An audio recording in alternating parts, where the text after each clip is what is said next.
Well, hello, everybody, and welcome to the Big Idea Podcast. My name is Eric Bramlett. I'm the Creative Arts Director here at Community, and I am joined by the teaching team guru, Mr. Tim Sutherland.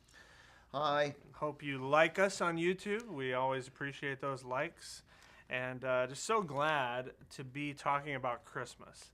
And also, I'm living in opposite land. Because, to be honest, it's going to be 95 degrees today. When we're recording this, and it's September, so it's the right time to be talking about Christmas for us. I'm feeling it. You're feeling Christmas? Oh, I am. Tell me how you're feeling Christmas. I just woke up singing Andy Williams songs, just sure. Spontaneously. Well, those are the only kind of songs by Andy Williams that are still around, or the right. Christmas ones. Pretty much. Yeah, all right. Well, I apologize then. I am clearly the Scrooge of this moment, but I do have to say I am excited about the direction of this big idea.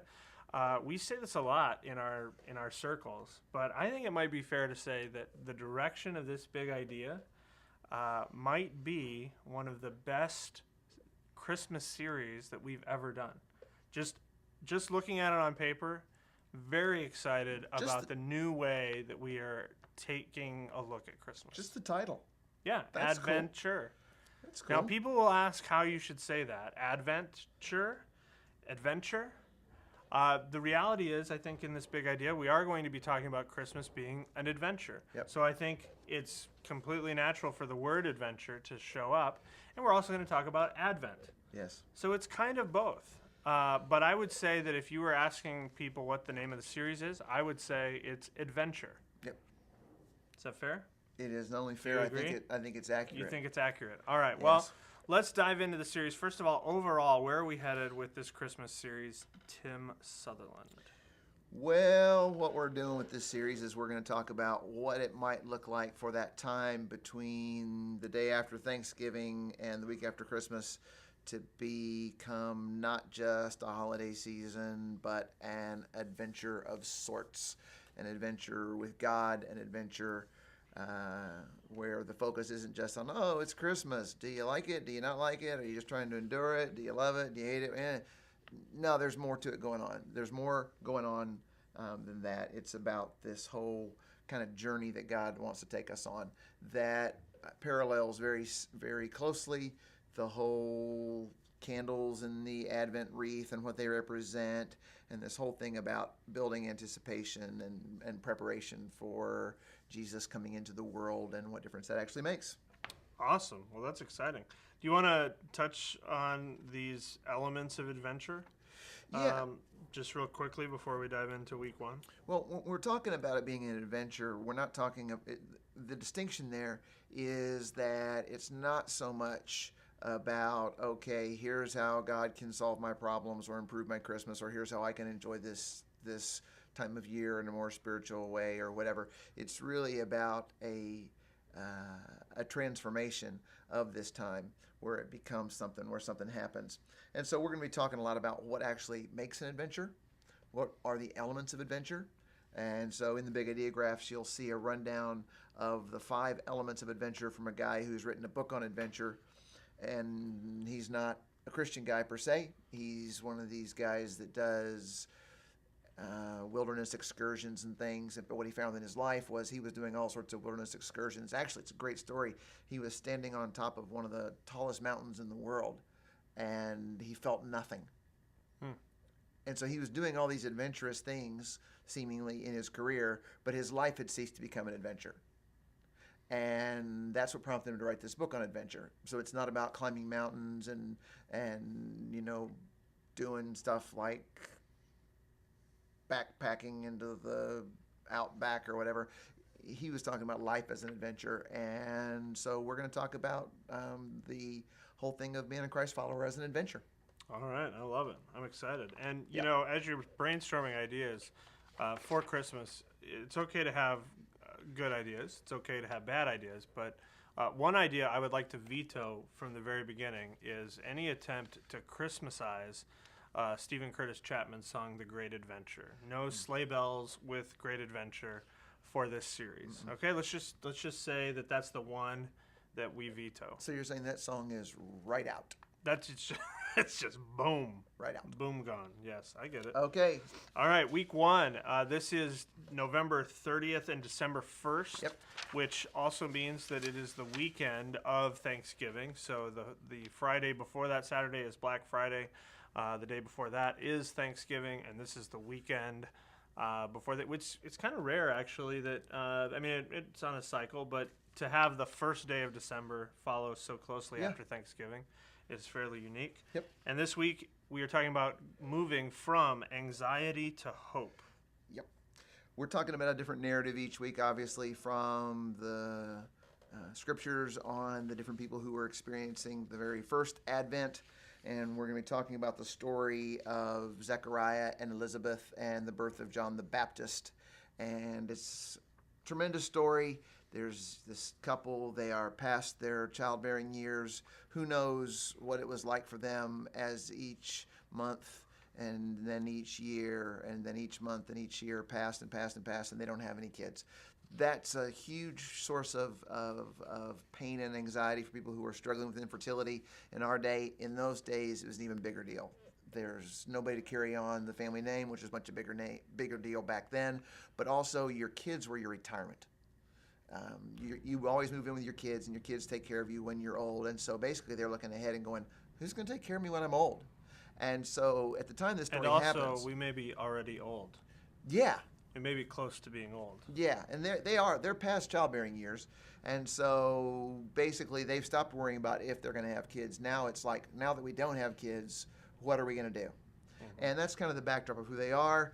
And then, of course, an angel appears to Zechariah and tells them that they are going to have a child, which is going to be John the Baptist. And John the Baptist is the one who prepares the way for Jesus. So John the Baptist is a wonderful Advent figure that way. And there's a great kind of song prayer of Zechariah there, of what God's doing for him. However, the point of the story is not if you have anxiety about anything, God's going to fix it. Mm-hmm. It's about... because the story of Zechariah isn't about, okay, Zechariah's problem solved. He's got a child now. No, because obviously, probably most of us watching, listening to this podcast knows that John the Baptist was not around to take care of Zechariah and Elizabeth. Odds are Zechariah and Elizabeth outlived him. Mm-hmm. Maybe they didn't, but maybe they did. Anyhow, this is this whole thing of Zechariah and Elizabeth's life becoming integrated with the purposes and the story of God in terms of the redemption of the world and their part in that. And so this becomes an adventure for them. This goes from, we just thought it was about, what's going to happen to us, and then God deals both in a positive way with us and plugs us in, and we get to be the parents of this person who's going to be the first voice of God that's spoken as a prophet in 400 years to his people, the one who's making way for Jesus. And Jesus' cousin, by the way. Right. So it's a really interesting story, and so we're going to talk with people a lot about what are their anxieties, what are their concerns, and not how can God help me with that, but how can God move me to a place of hope in my life, not about what he's going to do just for me, but what he's going to do through me as a person who's on mission with him, and how my life becomes about more than just, am I going to get what I want? Because really that's what our anxieties are about. Are we going to get what we want, or are we going to get what we don't want? Which is sometimes we're worried about what we're going to get, and sometimes we're worried about what we're not going to get. And that's okay, but we're going to talk about life being bigger than that, and this being the Christmas that God expands our vision of our life as being way beyond getting what we want. Gotcha. And that's how we're defining hope. Right. And it's really interesting. One of the elements of adventure in that book was uncertainty of outcome. It's not an adventure if you're for sure going to have happen what you want to have happen. And so we will not be saying to people this day, hey, whatever it is, God's going to take care of it. Now, whatever it is, God's going to give you hope about life and the meaning of life, regardless of what happens with this. And God's going to make you a source of that same hope for other people. All right, well, that's a great way to kick off a Christmas series. Yep. That's exciting. So let's move to week 2. Yep. As we move from bitterness to love. Mm-hmm. So at least right now, when we're talking about Advent and we're talking about adventure, really adventure is kind of winning the day in terms of like we're not necessarily trying to align with like this candle means this or this candle means that. Not necessarily, but one of the things we're interested in doing is, like, on a staging standpoint, having like a wreath of candles on the one side of the stage that represents the things in our life that are dark. And if you can maybe picture like a brown candle or a gray candle or a black candle that gets lit early in the service, where we're for real about these are our anxieties, these are the things that stand in the way of life being an adventure. And then on the other side, having an actual Advent wreath where we light the candle. We won't follow. I mean, hope, if I'm not mistaken, is the first candle in the Advent wreath. But like the second candle in the Advent wreath officially is just the candle of preparation. The candle and we of all anticipation. know about that. Yeah. I mean, So we are going to be doing a lot of stuff with the Advent, because this whole thing of darkness to light is our overarching image for the whole series, and candles being lit, which goes obviously awesome with Christmas time of year. very good. All right, so bitterness to love. Yep. Then what's week 2 all about? Story of the shepherds, as we've talked about before, the shepherds were not what we have been led to think they were in terms of Christmas Cute, cards. like nice, Yeah. kind of precious momentsy. Right, and they're just chilling. Big doe eyes. And they're just chilling in the fields. Yeah, just hanging. They their job. I'm sure the hours were rough, but it's very relaxed. It's very kicked back. You can hear the beginning of the William Tell overture playing in the background. Yeah. Da, da, da, da, da, da, Yes. all that stuff. And Merry no, Christmas. their life was dirty. It was nomadic. They would be out in the fields 24 hours a day, including the night, different places, different times, moving all over the place. They were considered lowlifes, lowest of the low. They were ceremonially unclean because they couldn't do all the ceremonial washings that Jewish shepherds needed to do to make themselves clean for religious observances because of their exposure to, sheep stuff. And they're looked down on as the lowest rung of the socioeconomic standard ladder, maybe just a notch above lepers. And they were considered untrustworthy, they were discriminated against, and they are despised and marginalized. And we would be wrong to think that they are just like probably these really nice guys who just get a bad rap. Right. Yeah. Misunderstood. Right. As is often the case, those who are victimized tend to have just as much animosity for the people who victimized them. So they usually just don't sit around and have goodwill towards everybody else, even though everybody else hates them. Their lives were all about rejection and being pushed to the edges of society and not having a place. And odds are really good that the animosity was a two-way street. So it's I think we are used to sort of the homeless person with a heart of gold, kind of storyline, and I think that that may be something that works really well in movies, but anybody who's dealt with any people that are badly treated by others, their hearts aren't any more gold than anybody else, and usually being mistreated does something to your heart. Right, Your heart gets darker, and your heart gets more filled with stuff like bitterness. And so the odds are pretty good that these shepherds are not just going, oh, well, such is our lot in life. It's like going, no, this is, they feel a certain kind of way about this. Yeah. But then everything changes. Yeah. So then God does this amazing thing. It was a humongous, radical, everything upside down kind of deal that the birth of Jesus is first announced to the shepherds. God's talking about how much that they matter to him regardless of what anybody else says. That's good stuff right there. But what I love about it is how they are transformed from these people who are mired in cycles of bitterness and abuse and rejection and discrimination and marginalization, and they become changed into people who are going around talking about peace on earth and goodwill toward men. Right. And it's like, probably most people had never had a conversation like that with a shepherd before. It's just like you say, as little to them as possible. We don't talk to them, they don't talk to us, and then that is all changed when their life has a meaning and purpose that's changed by the advent of Jesus. And so then, by extrapolation, that's what God wants for us. Yeah, we've all got it. We've all got people in our life who've mistreated us, and we're like them. We don't have the heart of gold about it either, and and there's this whole thing of going, okay, this can change, but it's not just it can change and make my life better.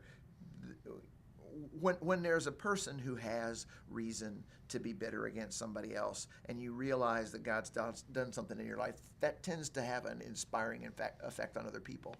And that's part of the vision, is that you become kind of a harbinger of anti-bitterness. And it's like going, no, the way I approach life is not how do I feel about them or how do they feel about me, but how does God feel about them?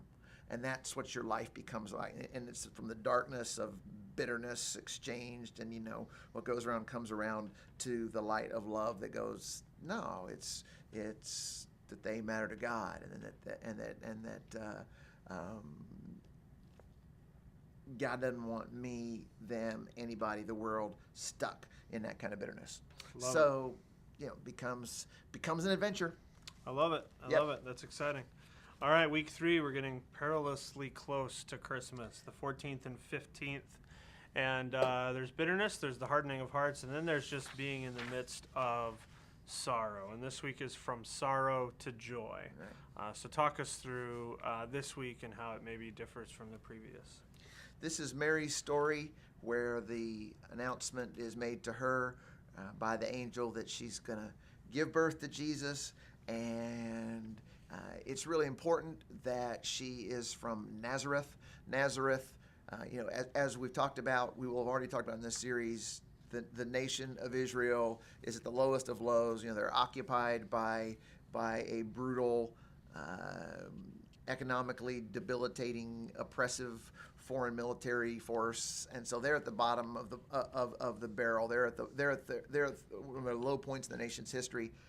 And then Nazareth is like the bottom of the bottom. Nazareth is basically known for nothing. It's nothing good. It's a podunk town. There's actually one story in the Old Testament about the towns in this area being given to a ruler in thanks for his contribution to the building of the temple, and he was just like going, why would I want these towns, including Nazareth? It's like, and the Bible just says he basically goes, that's a really crappy gift to give me. Right. And, right. And 33 years later, it was nothing good comes out of Nazareth. Yeah.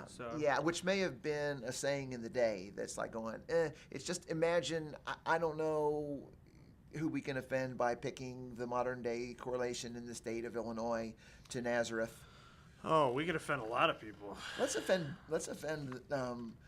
Sherry Gossman indirectly by just saying Pinckneyville. Sure, yeah, Southern Illinois. Yeah, Pinckneyville. Bill's from Pinckneyville, yeah. And it's podunk, and I would just like to say that I think Sherry's probably still not necessarily offended. Oh, I think she probably resonates with that. Okay, yeah.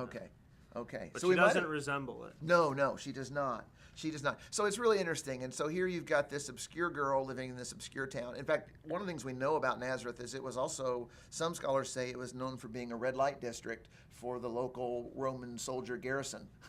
When they would be on leave, they would go spend their pay on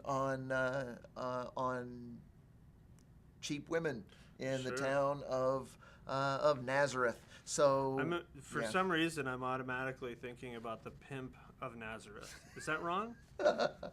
Like, that's the story I now want to tell. There you go. I apologize in advance for that video. You probably won't show it. How the pimp stole Christmas? How the pimp stole. The pimp's heart grew 3 sizes that day. That day.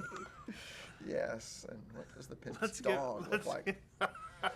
Let's get back to Mary, shall we? Anyways, so the downtroddenness, just the sadness and the sorrow of the state of things for the nation of Israel, Nazareth is kind of the epitome of that.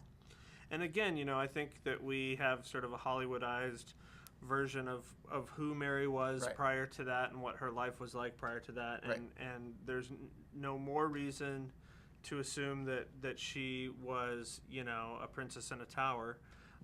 Ready for what God wanted, as opposed to someone who was in the system, who was going to get married the way that everybody else gets married, and that there was what was special about her in that moment. Yeah. You know, The point of the story seems to be she is nobody in a nowhere town in a nation that's at just the lowest of lows, and God comes into her life and announces this amazing thing.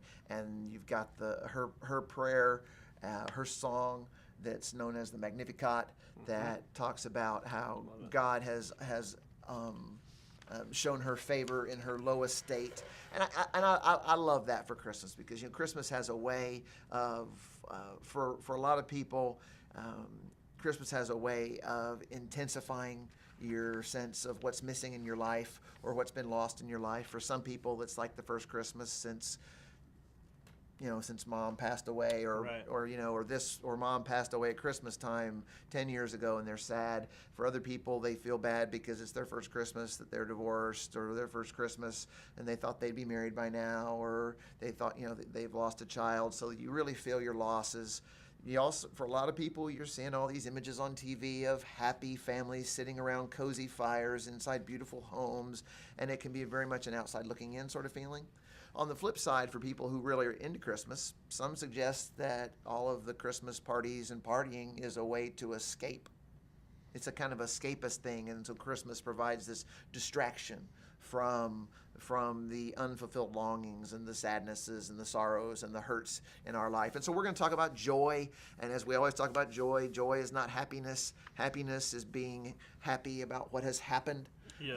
And joy is more a deep inner sense of well-being despite what is happening. I love it that joy and pain can occupy the same space.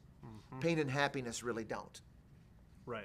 Happiness gets rid of pain, or pain gets rid of happiness, but joy and pain can live within the same space. And so we're talking about the joy that goes, hey, you know that like Mary, God's come to you and said for no good reason, you're highly favored. Yeah. I love you for no reason that's clear to anybody.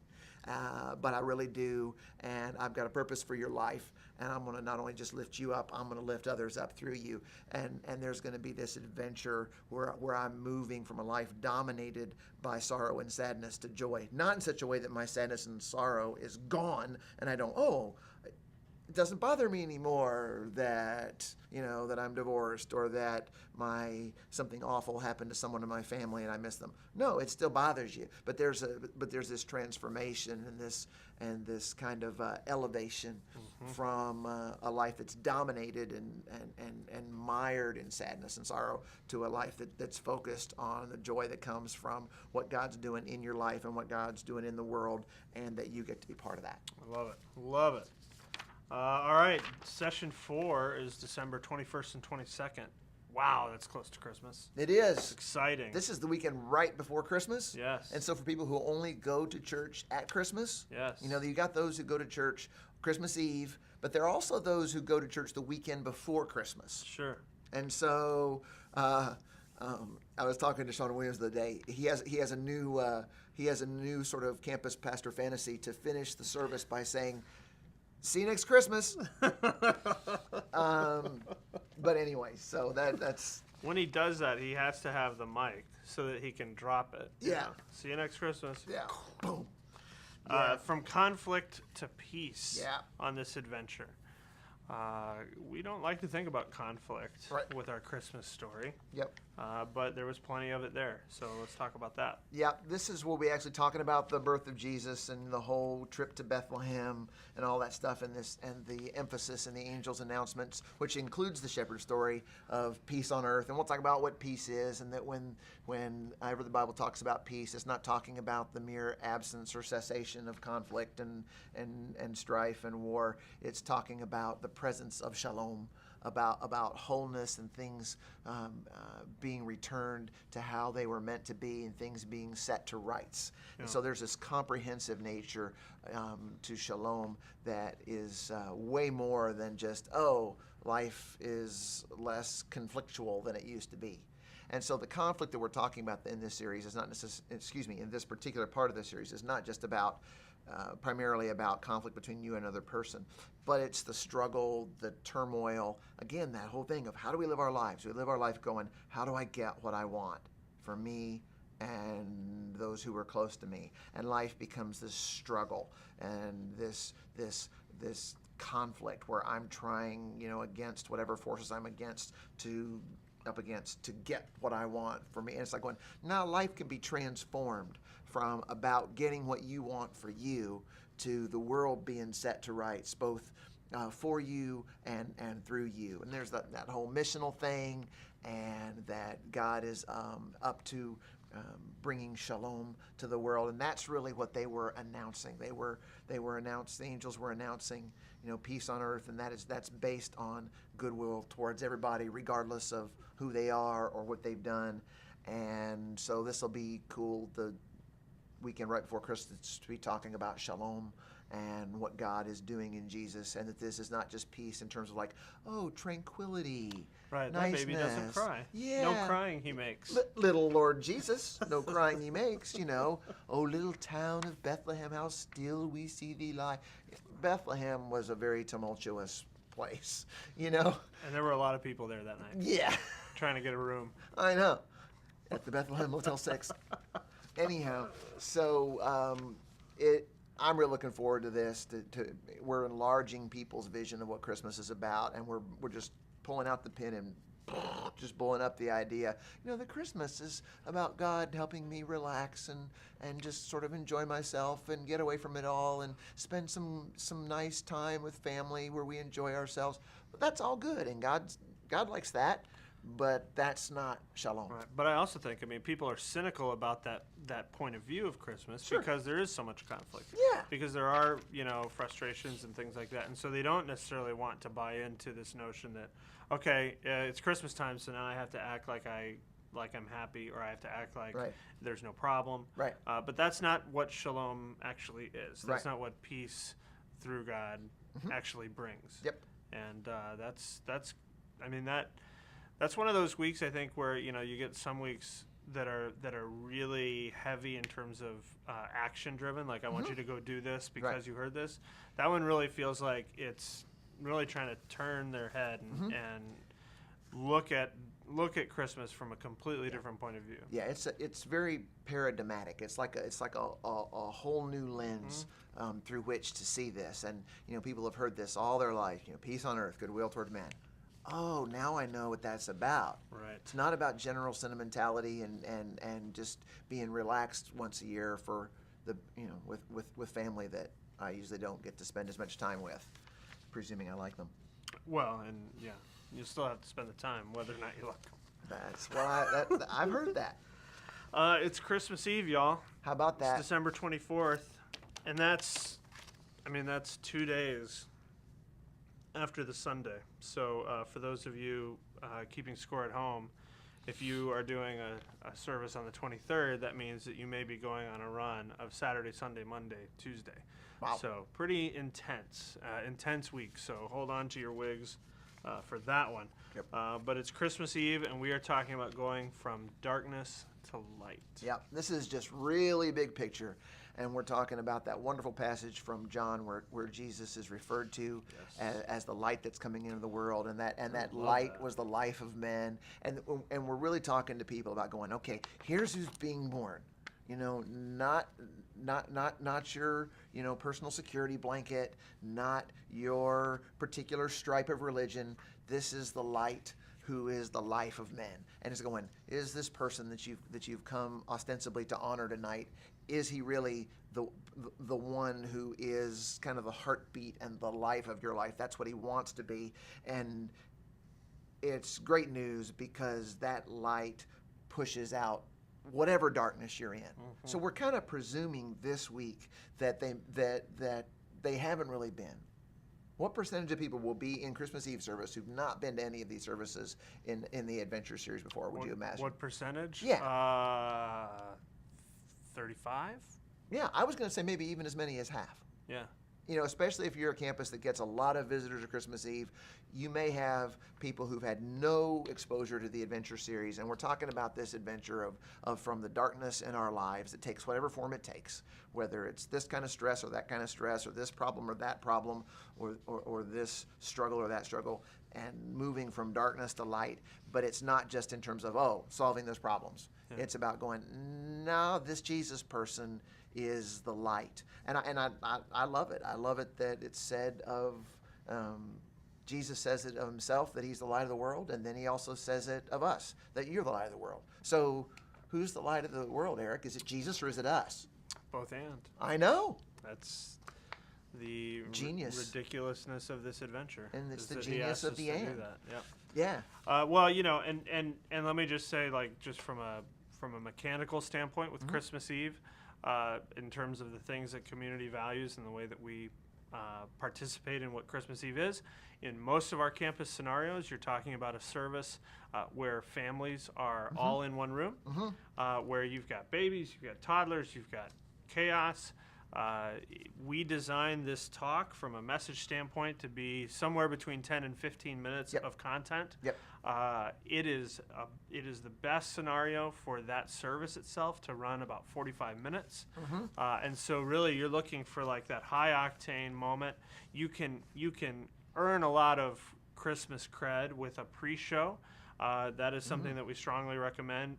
People get there early for Christmas Eve. It's the craziest thing in the world, but people really do.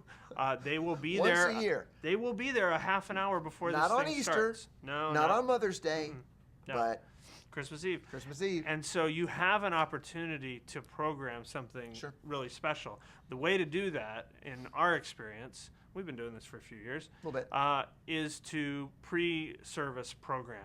30 minutes, music, entertainment, bring people in, and then allow a 45-minute service with the whole family there, understanding that when you're 6 minutes into this talk, you are going to be distracted by the noise. Like that's just, and so is everyone else. It's just a part of that environment. And so it's not about acknowledging that it's not there. It's just about pushing through and understanding that it's a different kind of service. It is. But I love the metaphor, and I mean, when you talk about the candles of Advent, you talk about what we're trying to accomplish there. I mean, darkness to light is perfect for Christmas Eve. So and it's also wonderful because if you think about the whole Christmas season, this is, it's the darkest time of year. December 21st is the longest night of the year, and December 22nd is when the light starts to push the darkness back again. And that's most likely the reason that Christmas was celebrated this time of year in the first place, when whoever decided when to celebrate the birth of Christ decided to do it, because nobody really thinks that Jesus was born on December 25th in the year... What? Zero? Or would that be, in the year zero. But why? Because there's this whole thing, there's darkness. So there's unbelievable options in terms of what can we do in this service to go with darkness and light, moving from darkness to light. And that's what Jesus is trying to do, is that even though we may value being able to close our eyes and put our heads on a pillow in a nice dark room at the end of the day, darkness in terms of just from a kind of primordial human perspective is the enemy. Darkness is danger. Darkness is confusion. Darkness is where the bad stuff happens. Bad stuff happens. Darkness where bad stuff happening. That's a good one, Yoda.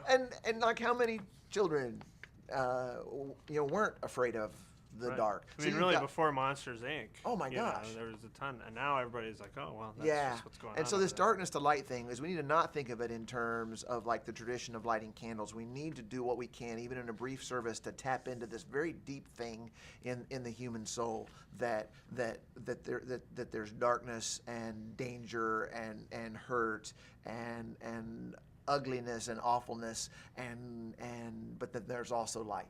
And Jesus is that light, and that light not only comes into my life, but he comes into the life of other people through me, and he comes into the world through me.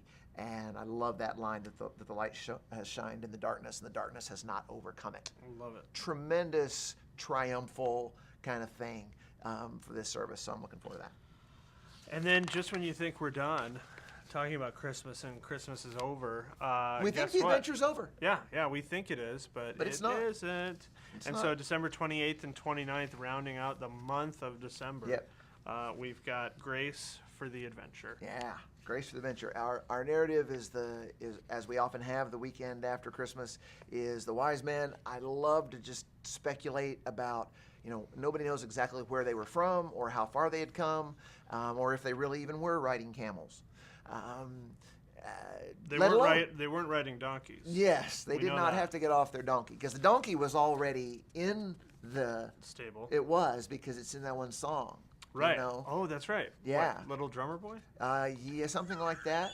Yeah, yeah, something like that. And so this whole idea, and I love the story of how God guides them and directs them on their journey to find Jesus in all sorts of different ways. Yeah. Some ways are really highly specific and supernatural, like when he appears to him in a dream and says, don't go home, don't go back through Jerusalem, and because Herod is out to do some bad stuff, so I have nothing to do with him. So there's this very specific stuff of being warned in a dream, but then there's also this general thing of this prophecy that the King of the Jews is going to come, and they're really not sure where to find him, and so they got to figure it out. So they're looking in Jerusalem for him because they haven't been given really specific guidance. And then there's the whole star thing, and I wonder about the star because they're kind of following it, and I wonder, when the star directs them to the stable, how clear was that direction? Right. Did it stop over that? Did it stop over actually not over the stable, but over the house in Right. which Mary and Jesus and Joseph are living? How specific was that? Was it like a can light spotlighting it, or was it like going, it must be over here somewhere? And I love that because I think that's how the journey of following Jesus is. Sometimes on the rare occasion, you get some really specific advice. You hear a sermon that was meant for you, or you're reading something in the Bible and it was from you, or in faith in a mystical way, you feel like God's really speaking to you, and it's like, man, there's no doubt in my mind, I got clarity here on this. And then other times you're trying to go, God, what are you trying to tell me? Could you be a little more clear? Could you send me an email, Right. Yeah. or a Something. text or something? Yeah. And that's how it is. But there's this journey, there is this adventure, and what you can be guaranteed though is that one way or another, if you want to be guided, God's going to guide you. Yeah. And that's where the story of the wise men, we don't get it. It was totally scandalous that God brings these pagan, essentially astrologers, Right. astronomers. They're like the combination of the secular scientist and the tarot card reader. They'll do your horoscope for you. Yeah. And to Jesus people, this is a scandal because these pagans are the ones, that God is working in their lives to bring them to Jesus. Mm-hmm. It's really fascinating. One of the things that's going on all around the world these days, you can read about it on the internet, is how Muslims all over the world are having dreams of Jesus. Mm-hmm. And they're being converted not through some Christian sharing, the four spiritual laws with them, Right. They're like, Jesus is appearing to them in a dream. They don't necessarily even know who he is. Right, and then they begin the process And of they be- seeking him out. Yeah, and it's like God's doing things in your life, and this is a wonderful weekend to say, no matter who you are, God wants to draw you closer to him. He's going to guide you. He's going to direct you. Sometimes it's going to be a blast. Sometimes it's going to be confusing and murky and hard to figure out. But there's going to be grace for the journey, for the adventure. And so when we're talking about what grace is, then Yeah. what is that grace that's showing up? What is that grace that showed up for the wise men? What is that grace that shows up for us? The grace is God's unmerited favor. It's going, no matter who you are, no matter how much of a pagan you are or aren't, God's drawing you, and his guidance of you is a gift. And you don't earn it, you don't deserve it, you receive it. And that's not just about salvation through forgiveness of sins in Jesus. That's about your whole life being going, man, life becomes an adventure, because now I'm not just trying to figure my deal out so I can get what I want for me and my family. Now God's guiding me in a different direction, and I don't know exactly where it's going to take me. But it's bigger than my life before. It has more vitality. It has just a better, more appealing, inspiring arc. And there's this transformation of going, following Jesus. It's obviously not always fun, and it's clearly not always easy, but there's an adventure to it. And I love it that while this whole adventure thing is coming out, we have the release of the second in the series of the Hobbit movie. And it's really interesting. I was listening to a story on NPR, and the soundtrack. They were just playing the soundtrack from this one, and it's very sort of dun dun dun dun dun dun dun dun dun dun dun dun dun. It's this. So the Hobbit movie, it really ramps up in terms of dealing with danger and confronting the dragon. Right. And these are the stories that we love. And this is largely what's missing from most people's lives. What's missing from our lives many times is being part of some struggle that's bigger than myself, and my life being beyond myself and about more than myself. That's what the movie The Hobbit's about. This little halfling gets caught up in the story of the struggle of good and evil in the entire world. Right. And who'd have thunk it? Well, and so I love it. Tolkien, he had a relationship with Jesus, and was able to apply it to his storytelling. I hope that this series becomes one where we take our relationship and we take how we live in community and apply it to tell a great, great story each one of these weeks, so that we can, and if you needed any more of a signifier or a communication that this is living and breathing, this is happening right now. We are on an adventure. This is not a transaction that ceases once I said yes. Right. It's not a club. Right. It's not joining a member. It's not becoming a member of something. It's not a deal you close. Right. It's an adventure. We don't know what happened to the wise men post this part of the story. We don't have the rest of that story. And God ain't gonna tell you exactly what's gonna happen the rest of your life. That's right. Because that's one of the elements of adventure. Whatever you do as you're working on this series, make sure you familiarize yourself with the elements of adventure. The book's on Amazon. It came out in late 2011, so it's a recent book, and it's an inspiring story of why the guy got interested in what really makes an adventure. And I love it. He says that adventures aren't for thrill seekers and daredevils. It's for anybody who wants to live a better kind of life. Yeah. And an that's where we're going. expression of your heart's intention and a passion for life. Yeah, I love it. Yeah, I good love stuff. it. Adventure. See, God used a different, well, we don't know where he is. Right. It's a secular book. He's not indicating a relationship with Jesus. It's not published by Zondervan. Well, then I don't think we can read it. I mean, let's be honest. Because the big idea, 2007, Dave Ferguson, John Ferguson, Eric Bramlett, was published by Zondervan. So as all good Christian books are. That's right. All right. Well, if I needed another sign that we are done talking, Zondervan would be it. Yeah. It's A to Z. There you go. Adventure to Zondervan.